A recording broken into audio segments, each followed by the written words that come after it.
Namaste, I'm Gunjan and I wanted to talk about something that I wish I had known when my kids were younger, 25 years ago. I'm going to talk about navigating generational patterns. How what happens to the parent during parent's childhood influences his or her parenting style and therefore has a long-term impact on that child's mental health, anxiety, depression levels, self-esteem as an adult. So this is a whole generational pattern I'm going to take you through where we have studied and conducted a research. This research is an outcome of work done by Wellness Space team led by Vipasha Nayak, myself and Riri Trivedi. When we started to do the study, we wanted to identify, is there a desired parenting style, and the answer is yes in the literature. Does that style help the child when the child grows up to get better self-esteem, lower depression and so on? The answer is yes. So then the question was, what is a parenting style? And within that, is there a style that is generally considered good? When we started with literature review, we discovered three things. First, this parenting styles defined by Diana Baumrind in the 60s are still studied, and with decades of research behind that, those four styles are considered ideal. You see it on the screen now. It's defined by two major components. First, the amount of warmth that the parent provides to the child, and second, the degree of control. When both the warmth is stronger and the control is stronger, that style becomes authoritative parenting style. If warmth is missing, it becomes authoritarian parenting style. So this is an established fact that this framework of parenting style is powerful, validated, and is very effective. Second thing we discovered was, within this four style, the authoritative parenting style marked by high degree of control and warmth is a desired style. Why? The children who have experienced authoritative parenting style tend to have better self-esteem, more confidence, more resilience, and are able to have lower risk of mental health issues, including addiction risks. This is also established by several research points.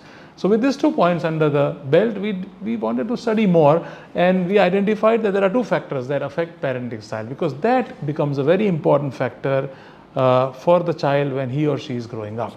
And like I've said, what happened to those parents 20 years ago has a big impact on their style, and this style has a big impact on the children's long-term mental health, confidence, etc. as an adult. So this is what we wanted to navigate, as we call generational patterns.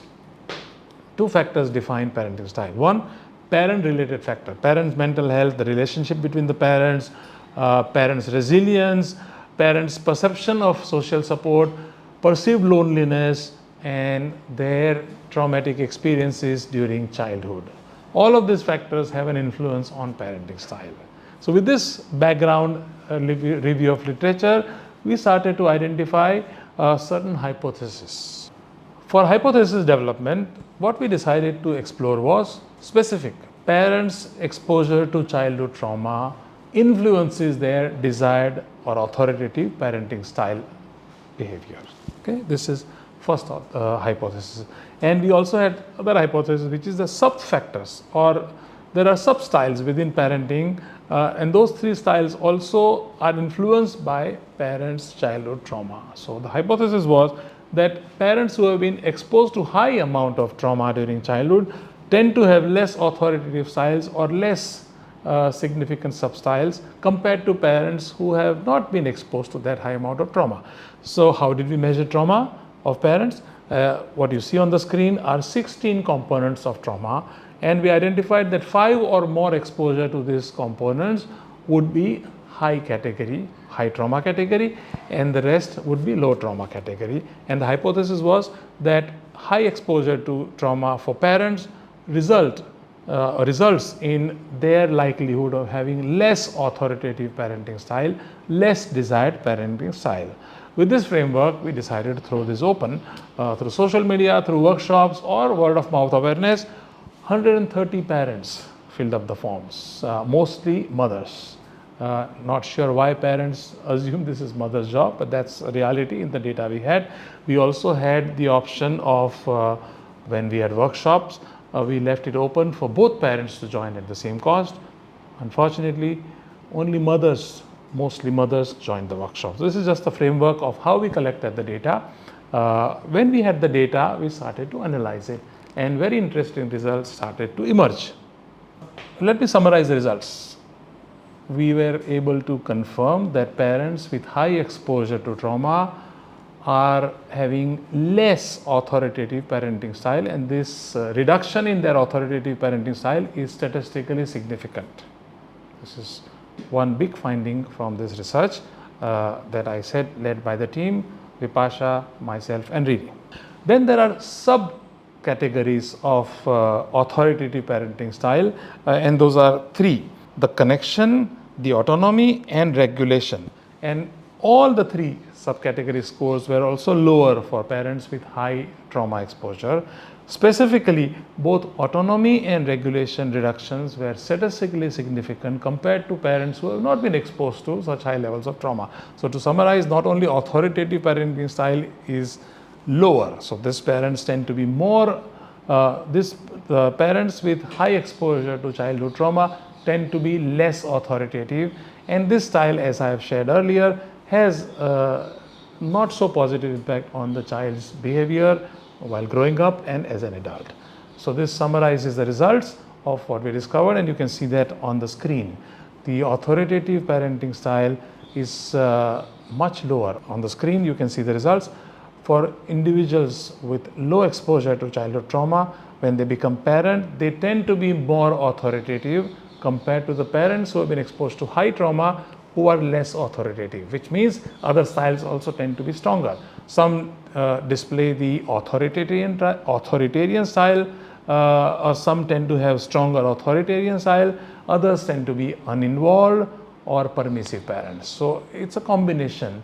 However, the desired style is much less for parents exposed to high trauma. So let me summarize what this research paper says. One is that clearly the parents' own childhood experiences have a huge role to play in how they parent their own children, which means that when parents have gone through certain traumatic experiences in childhood, we should not believe that time will resolve it or that parents will change over time, but those experiences stay beneath the surface and they do impact the parents' behavior with their own children. And hence, when we are looking at parenting styles, parents who have baggage of childhood trauma are less likely to adopt the most suggested parenting style, which is the authoritative parenting style, which is the most appropriate and the most balanced of all parenting styles. And hence, when parents want to work at improving their parenting, or when they want to work at positive parenting skills, it is extremely important for parents to work on their own selves, using self-awareness, understand their own childhood experiences and heal those in order to be able to adopt to the most optimum parenting style. This is what we had, of course, understood qualitatively from our numerous interviews with parents, but this research also quantitatively verifies this conclusion. So all of you parents out there, if you wish to become a balanced parent and you wish to improve your parenting style, the first place to start is not your children, but it is your own self and your own childhood.